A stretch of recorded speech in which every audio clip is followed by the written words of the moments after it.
Hi, I'm Taylor Nelson. I'm 34 years old and I work as a financial analyst in San Antonio.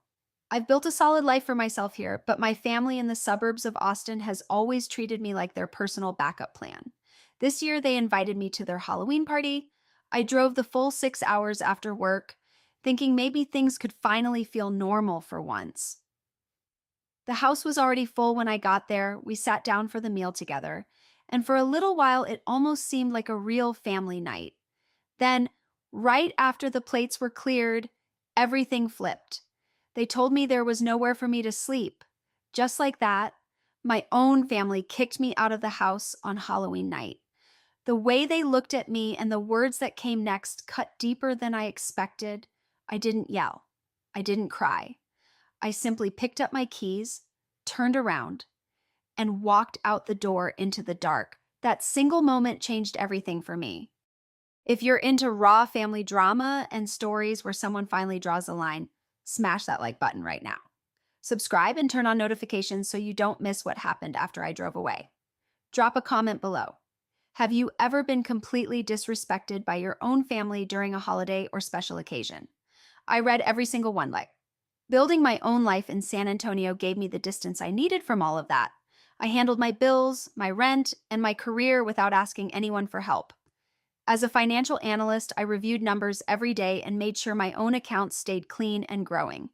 Weekends were quiet, filled with early runs along the Riverwalk and the occasional dinner with colleagues who actually asked how my week went. It felt steady, like something I had earned through years of late nights and careful choices. A few months earlier, the calls from home had started again. My mother reached out one evening while I was finishing a report. She explained that Amber needed $1,200 a month for tuition and the car payment. The amount was exact, repeated clearly, as if it had already been decided. I listened to the familiar tone in her voice, the one that mixed expectation with a hint of guilt. She mentioned how hard things were for my sister right now and how much it would mean if I could step up. I sat there staring at the spreadsheet on my screen and finally agreed to send the money. Part of me still hoped that helping would bring some kind of acknowledgement from my father, some sign that he saw the effort I put in year after year. I transferred the first payment the next morning. The following week, another request came through, this time for extra expenses related to Amber's classes. I sent that one too. Each transfer left a small knot in my stomach, but I pushed it aside and focused on my own deadlines at work. The pattern continued for several weeks. My mother would call, list the reasons, and I would handle it quietly from my end. Then my brother Daniel texted me late one night. His message was short and direct. He wrote that Amber needed the support more than I did at this point, and that family meant looking out for the one who was still figuring things out. I read the text twice, feeling the weight of his words. He did not ask how things were going for me in San Antonio or mention the hours I worked. The message simply ended with a reminder to keep helping our sister. I set the phone down without replying right away. That night, I lay awake thinking about the difference in how each of us was treated. Yet, I still made the next transfer when the due date arrived. The request did not slow down. My mother followed up with more details about Amber's schedule and how the car was essential for her to get to campus on time. I kept sending the money, telling myself it was temporary and that things might improve once Amber finished the semester. Work kept me busy during the day, but in the quiet moments, the same questions kept returning. How long would this continue, and what exactly was I hoping to gain from it? I pushed those thoughts aside and continued with my routine, meeting targets at the office and maintaining the independent life I had built. Even with the financial strain, I tried to stay focused on my goals. I reviewed investment options for my own savings and planned small upgrades to my apartment. The contrast between my daily reality and the ongoing calls from home grew sharper each month. Still, I answered when my mother called and I listened when Daniel sent another message supporting the latest need. The cycle had become familiar, almost expected, and I moved through it while keeping my own responsibilities on track. Then came the invitation that pulled me back into the routine. A few weeks before Halloween, my mother called again. She sounded more excited than usual as she told me the family was organizing a Halloween party this year. She said the whole house was buzzing with plans and that everyone was looking forward to having me there. She mentioned how my father had been asking about it and how nice it would be to have the full family together for once. I listened quietly while she went on about the decorations and the food they wanted to prepare.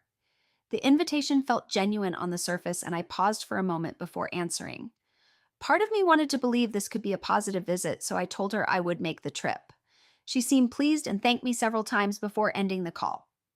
After that conversation, I began preparing for the evening. I looked for a costume that would fit the theme and chose something simple yet appropriate for the occasion. I also picked out a few small gifts to bring along so I could contribute to the night in a tangible way. The process took some time, but I made sure everything was organized in advance. My mother followed up with another call a couple of days later. This time she explained that they needed extra money to cover the party costs and to get a special gift for Amber. She listed the specific items and the total amount came out clearly. I listened to her reasons and felt the familiar pressure building inside. Even though I had doubts, I agreed to send the additional funds. I completed the transfer the same day and hoped it would help make the party a success. The days leading up to Halloween passed quickly with my regular work schedule keeping me occupied. I wrapped up my projects early to free up the afternoon for the drive. On the day of Halloween, I loaded the car with my things and started the 6-hour trip from San Antonio toward the suburbs of Austin. The road was straightforward, and I focused on the upcoming gathering while I drove. During the drive, I thought about the conversations I might have with my family and the possibility that things could feel different this time around. I kept my thoughts steady and let the miles go by without stopping. The closer I got, the more I considered how the evening might unfold. I checked the time a few times and made sure I had the gifts and costume packed securely in the back. As I approached the area, I began to feel the mix of anticipation and caution that always came with these visits. The invitation had seemed warm, and I hoped the night would go smoothly without the usual tensions. I pulled into the familiar driveway just as the evening light was fading and prepared to step into the party atmosphere. The house lights were already on, and I could hear voices from inside as I grabbed my things from the trunk. I took a breath and walked toward the door, ready to see how the celebration would begin. To make the evening work, I had reviewed my schedule multiple times before leaving. The drive gave me space to reflect on recent patterns from home. My mother had been clear about the party's importance, and I took that to heart when I agreed. Amber's gift was wrapped neatly, and the costume was folded in my bag. The extra money I sent had been for the decorations and the special item for my sister. I hoped the gesture would be noticed. Traffic on the highway was light for the time of day, and I maintained a steady speed the entire way. My mind stayed on the goal of making the visit positive, even if past experiences suggested otherwise. When I finally turned onto the street leading to the house, I felt a brief moment of resolve. The party was about to start, and I was there to participate fully. I parked the car and gathered my items before heading to the front door. The voices grew louder as I got closer, and I prepared myself for the first interactions of the night.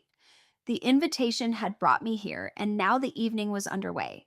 I had double-checked the route before leaving San Antonio to avoid any delays. The 6-hour drive was something I had done before, but this time the purpose felt heavier with the party plans in mind.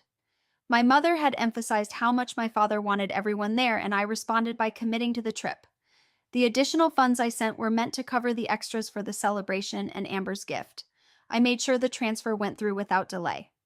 As the sun began to set during the last part of the trip, I kept my focus on the road ahead. The preparation at home had been thorough, and I felt ready for whatever the night held.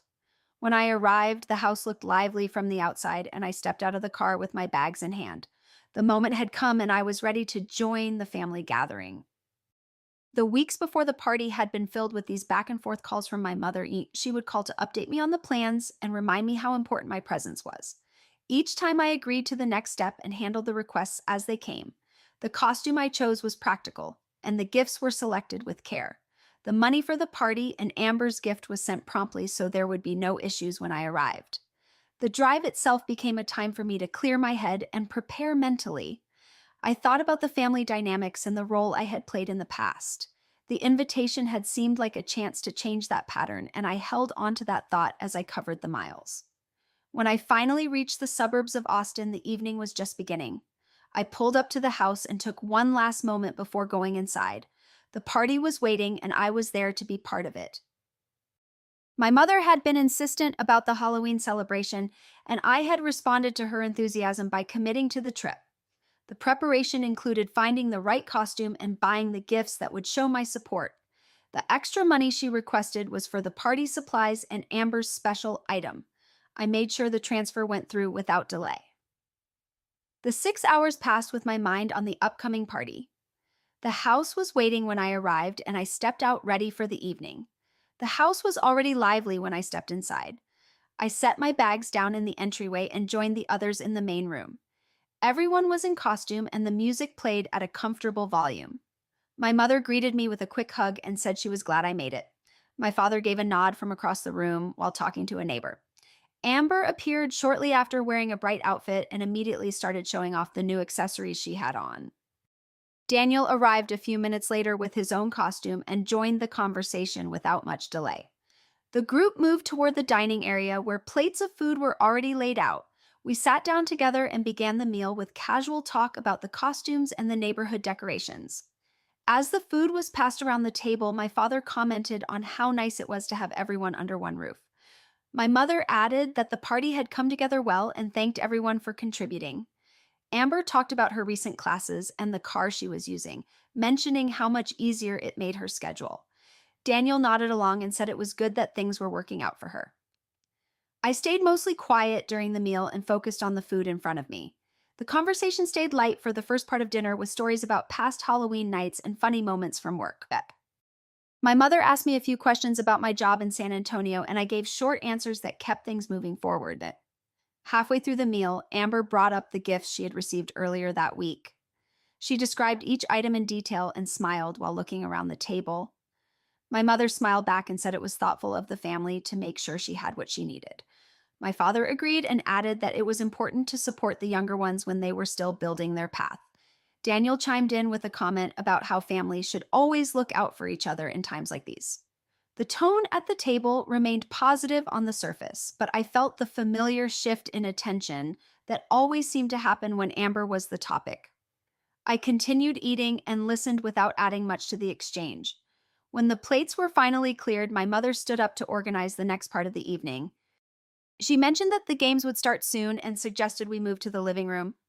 As people began to stand, Amber turned toward me with a casual expression and asked if I had brought anything else for the party. I replied that I had the gifts in my bag and offered to get them. The room felt warmer now, with more people moving around and the music continuing in the background. My father stepped outside briefly to check on the outdoor lights while Daniel helped clear the remaining dishes. My mother directed a few tasks to keep the flow going, and the atmosphere stayed active. The evening had built up to this point, with the meal finished and the group ready for the next activities. Amber continued talking about her plans for the rest of the month while my mother listened attentively. Daniel mentioned a few ideas for games that could involve the whole family. I remained seated for a moment longer and observed the interactions around me. The party was in full swing and everyone seemed engaged in the moment. My father returned from outside and rejoined the group with a comment about the decorations looking good. The energy in the house was high as we prepared to continue the celebration. I had expected the dinner to last a bit longer, but the table was cleared efficiently. Amber kept the conversation centered on her experiences, and the others responded with encouragement. My mother made sure everyone had what they needed during the meal and kept the mood light. Daniel contributed comments that supported the flow of talk. My father participated from time to time with short remarks about the night. The food had been plentiful, and the costumes added a fun element to the gathering. As the last plates were taken away, the focus began to shift toward the rest of the evening activities. The gathering continued, with the group settling into the next phase after the meal. Amber shared more details about her recent achievements and received positive feedback from the tables. My mother coordinated the transition smoothly and made sure no one was left out of the planning. Daniel offered suggestions for what to do next, and my father listened with approval. I stayed engaged in the moment without drawing much attention to myself. The party atmosphere remained consistent, and the interactions stayed within the usual family patterns I had known for years. The energy in the room shifted once the meal ended. People started moving around, and the music continued in the background. My mother began directing a few tasks to keep the evening going.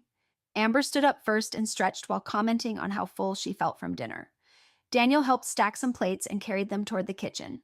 My father remained seated for a moment longer before getting up to adjust the lighting in the living room. I stayed near the table and waited to see what would happen next. The group seemed ready to transition into the games and other activities planned for the night. Then my mother turned toward me with a direct look. She said there was no room prepared for me to stay over. The words came out plainly without much explanation at first. Amber overheard and let out a short laugh. She added that there simply was not any space available and suggested I look for other options. Daniel glanced over but did not say anything right away. My father nodded slightly as if confirming the statement. The atmosphere changed in that instant and the previous casual mood disappeared. I stood there listening to the exchange without raising my voice. Amber continued with a sharper tone. She looked at me and said there was no place for someone like that in the house tonight. The phrase hung in the air and a few others in the room shifted uncomfortably. My mother repeated that it would be better if I found a motel nearby since the house was already full with the party guests. Daniel finally spoke up and mentioned that it was late but arrangements could be made elsewhere. My father added a comment about how these things sometimes happen and that it was not personal. The comments came one after another and built on each other quickly. I felt the weight of their words but kept my expression steady. I did not argue or demand an explanation in the moment. Instead, I picked up my keys from the side table and turned toward the door. Amber made one more remark as I moved away, but I did not respond. My mother called out a suggestion about checking online for nearby places.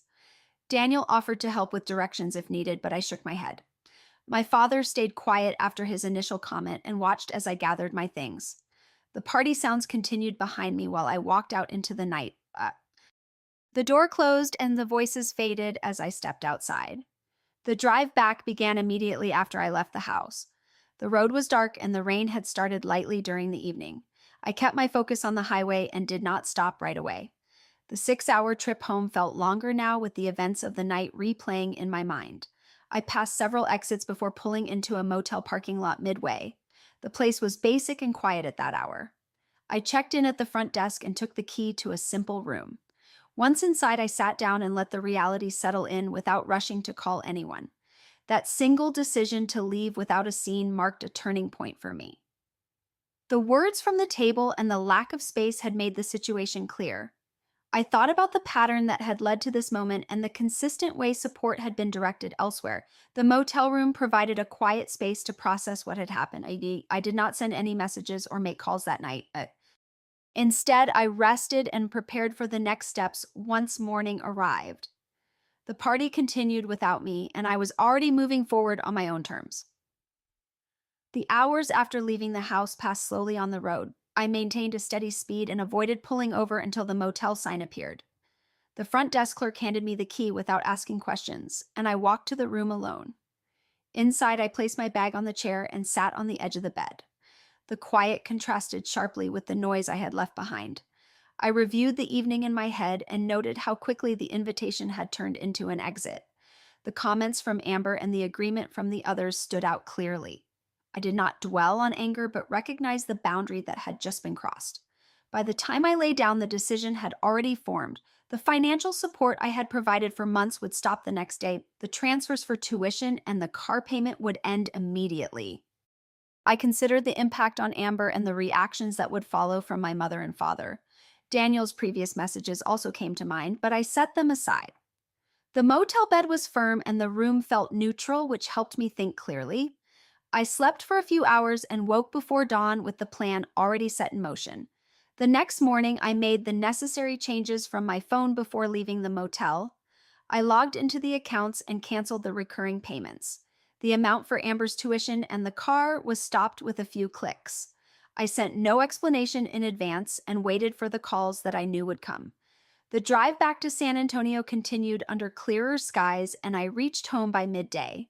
The condo felt different now with the events of the previous night behind me. I unpacked my bag and resumed my normal routine while preparing for the responses from the family. The words spoken at the table had removed any remaining doubts. Amber's laugh and the suggestion to find somewhere else had crystallized the situation. My mother's repeated statement about no space available and my father's quiet agreement completed the picture. Daniel's limited response fit the pattern I had seen before. I did not replay the scene endlessly, but used it as confirmation for the change I was making. The financial independence I had built in San Antonio would now serve as the foundation for a clean break. The motel stay had given me the distance needed to act without hesitation. The drive continued through the night with steady focus on the road ahead. I reached the motel midway and checked in without any unnecessary conversation at the front desk. The room was basic and provided the quiet needed to sit with the events of the evening. I placed my bag down and reviewed the decision that had formed during the drive. The words spoken after the meal had made the situation unmistakable. Support that had been ongoing would stop the following morning. I rested for a few hours and woke early with the plan already clear in my mind. Back in San Antonio, I handled the necessary changes for my laptop. The recurring transfers for the tuition and car payment were canceled with immediate effect. No additional explanation was sent in advance. The action was straightforward and completed within minutes. The rest of the day passed with regular work tasks and client meetings that kept my attention on the present responsibilities. The condo felt steady and familiar as I moved through the afternoon routine. The first calls arrived that evening. My mother reached out and asked directly why the payment had not processed. Her tone carried clear surprise mixed with urgency about Amber's immediate needs. I listened to the list of reasons and then stated that the financial support was ending. The conversation grew more heated as she repeated the expectations that had been in place for months. I kept my replies calm and consistent without engaging in debate. The call concluded without any agreement, and I set the phone down. Daniel followed with a series of texts. He questioned the timing and pointed out the difficulties it created for my sister. The messages referenced previous discussions about family priorities and suggested I reconsider. I read each one carefully but responded only briefly to acknowledge receipt. His words echoed the same perspective he had shared before and reinforced the pattern I had observed over time. The evening continued with a few more notifications, but I did not extend the exchanges. My father left a voicemail the next morning. He spoke about the importance of family unity and expressed disappointment at the sudden change. The message carried an expectation that the support would resume once the situation was discussed further. I listened to it once and saved it without returning the call immediately. Amber sent a short message expressing confusion and asking for clarification on the decision. The collective reaction showed how heavily the previous arrangement had been relied upon, but did not prompt any reversal on my part. I reached out to Aunt Frances a couple of days later to share the full context. She listened without interruption and asked specific questions about the history of the transfers. After reviewing the details, she offered to compile the records and present them clearly to the family. Her approach remained neutral and focused on the documented facts rather than emotions. We discussed the total amounts provided over the past years and the lack of reciprocal support. She agreed to communicate the information directly so the picture would be complete and accurate. The following week brought additional attempts from home. My mother called again with updated details about the challenges the stop had created. Daniel sent another message emphasizing the impact on Amber's schedule and studies.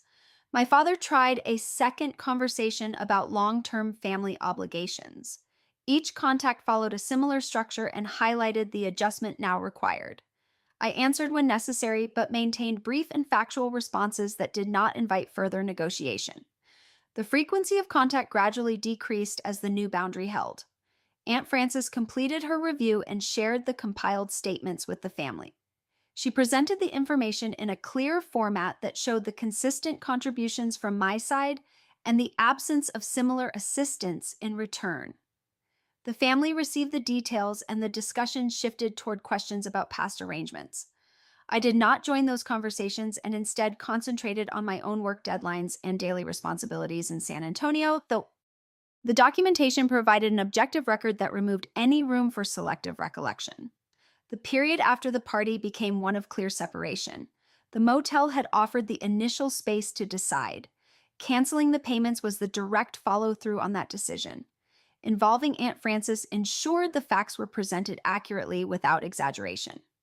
The reactions from my mother, father, Daniel, and Amber arrived predictably, but confirmed the extent of the previous reliance.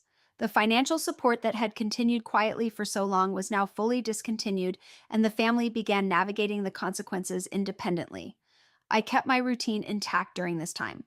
Work projects demanded attention, and I delivered consistent results without distraction. The condo provided a stable environment where the change could settle without external interference. Aunt Frances checked in once to confirm the information had been received and understood. Her role remained limited to the factual review, and she offered no pressure toward any particular outcome. The week ended with the boundary firmly in place and the previous pattern broken. The choice brought a new level of clarity to my daily life. The independence built through years of careful management now served as the foundation for this separation. The family responses illustrated how the arrangement had operated for an extended period. Aunt Frances contributed the necessary records that made the complete history visible. The adjustment unfolded on both sides, but my position remained unchanged from the moment the decision was made after leaving the house that night. The calls and messages intensified in the days after the payments were stopped. My mother reached out repeatedly with updates on the immediate challenges Amber faced with tuition deadlines and the car payment. She described the steps she was taking to cover the shortfall and asked directly when the previous arrangement could resume. Each conversation highlighted the disruption to my sister's schedule and pressed for a quick resolution. I replied with clear confirmation that the financial support had ended permanently and offered no timeline for reconsideration. Daniel followed with detailed texts that outlined the practical difficulties the change created for Amber's classes and daily transportation.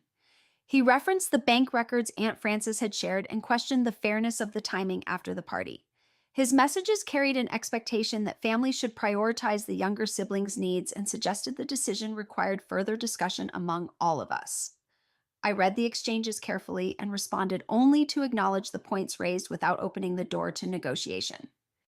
My father attempted several conversations that focused on the broader impact on family stability. He spoke about the long-term obligations that had existed and expressed concern that the sudden cutoff would strain relationships unnecessarily. The voicemails carried a tone of disappointment mixed with an invitation to meet and review the situation together. I listened to each one fully and maintained the same position that the support was no longer available. Amber sent messages that mixed confusion with direct requests for clarification. She pointed out the specific expenses that now fell entirely on the family and asked why the assistance had stopped so abruptly after years of consistency.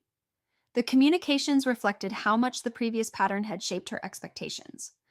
I provided brief factual responses that restated the boundary without additional justification. Aunt Frances had already distributed the compiled bank statements to the entire family. The documents presented a clear timeline of transfers, amounts, and dates spanning multiple years. She included notes on the total contributions made and the absence of comparable support in the opposite direction. The family reviewed the material in group discussions and individual calls. Questions arose about specific entries and the context behind certain payments. Aunt Frances answered based solely on the records and avoided any emotional interpretation. The reactions within the family revealed the depth of reliance on the one-sided arrangement. My mother challenged some of the figures and sought explanations for the scale of assistance provided. Daniel focused on the immediate consequences for Amber and suggested alternative ways to interpret the history. And my father commented on the overall pattern and its effect on family unity over time. Amber expressed surprise at the documented amounts and the quiet nature of the contributions. The statements removed any room for selective recollection and forced a confrontation with the actual financial flow. Additional attempts to reopen the topic continued for several weeks. My mother called with updated information on the adjustments being made at home and expressed hope that the situation could be revisited after a cooling-off period. Daniel sent follow-up messages that referenced the records and proposed a family call to address the concerns collectively.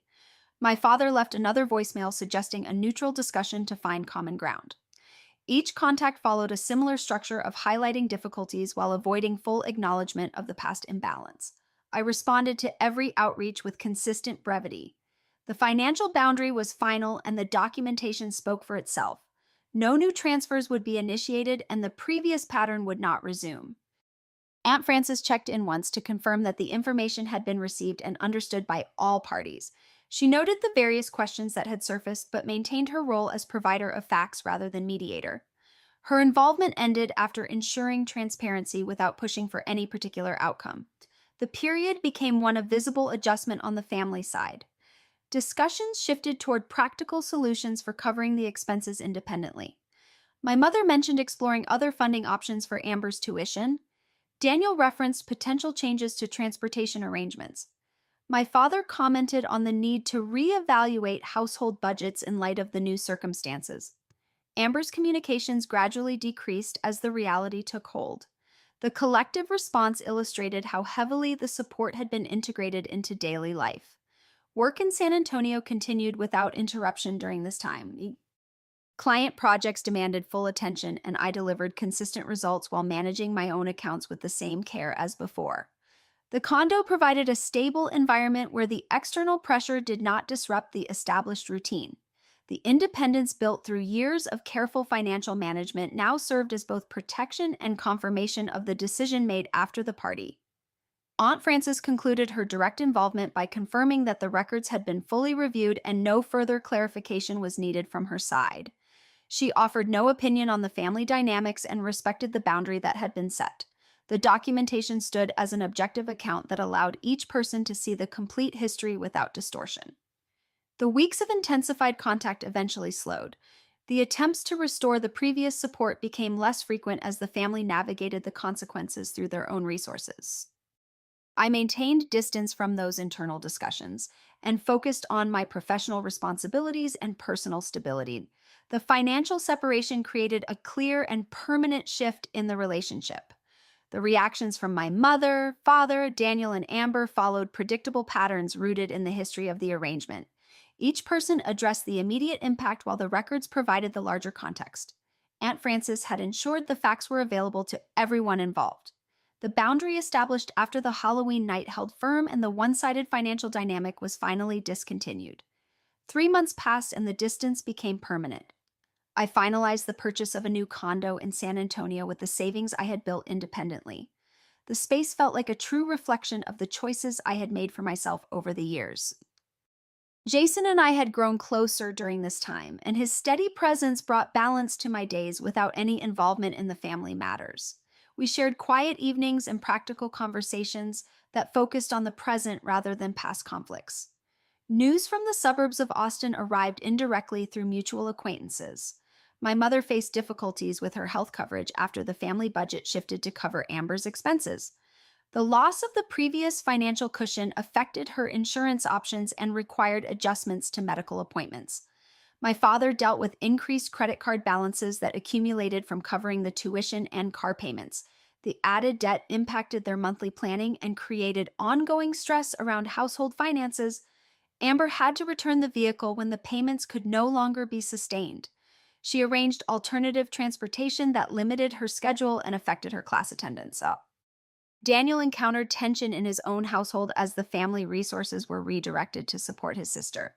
The strain appeared in conversations about priorities and shared responsibilities within his marriage.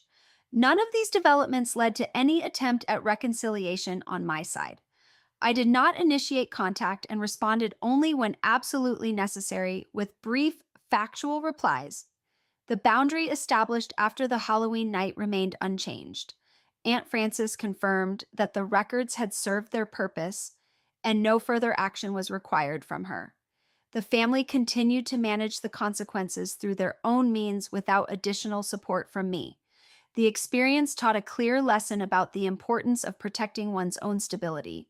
Years of consistent giving had created an expectation that proved difficult to break.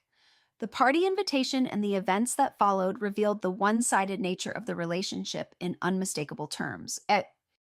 Setting a firm limit allowed me to redirect my energy toward my career and personal growth in San Antonio. The financial independence I maintained became both shield and foundation for a healthier way forward. Jason never asked for details about the family situation and simply offered consistent support in daily life. His approach helped reinforce the value of relationships built on mutual respect rather than obligation. Work continued smoothly with new projects that brought professional satisfaction and steady progress. The condo purchase represented a tangible step toward greater security that no external pressure could undermine.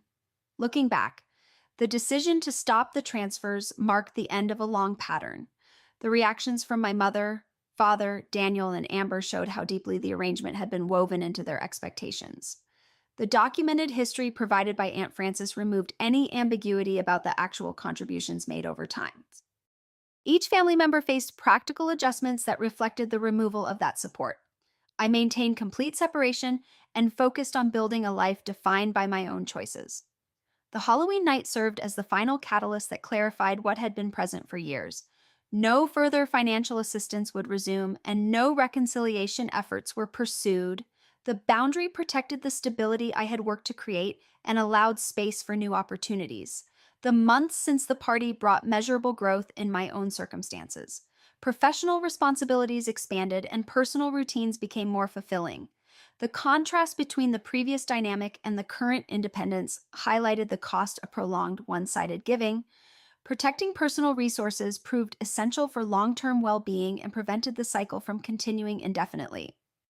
This chapter closed with the recognition that family relationships do not require endless sacrifice to remain valid. Drawing a clear line after repeated imbalance allowed me to move forward without resentment or regret. The consequences that followed for the family were the natural outcome of the previous pattern. My path now centered on self respect and the quiet strength that comes from honoring one's own limits.